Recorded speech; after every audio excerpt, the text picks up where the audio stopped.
I'm often asked one question: what makes a corporate event successful?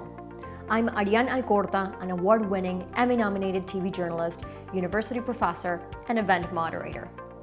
Being in the corporate events world for the past 2 years, I've come to realize there are two key pillars that make the event successful. The first one is the panel of experts. Your audience will be most attracted to come based on the different and interesting backgrounds that your panelists will have. Are they high-profile figures who have direct power to make changes?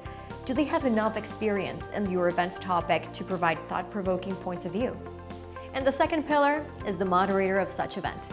Good moderators will ensure that the conversation is balanced, compelling, and energized from beginning to end. They will take care of tactfully asking the uncomfortable questions that the audience is longing to hear. And perhaps the most important part is that they will make sure that your event ends on the time scheduled. Now, probably the hardest part of organizing these events is finding the ideal speakers. But special platforms could help you with tailored solutions. There are a few agencies that I regularly work with, and Zebra Insights is one of them.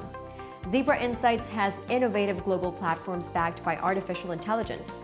They're just such a professional, hardworking, and incredibly pleasant team to work with. They identify and provide you with the best suitable speakers, moderators, and experts for your events, whether it is at a large conference or just a small group with a specific audience. For more information, be sure to visit Zebra Insights website.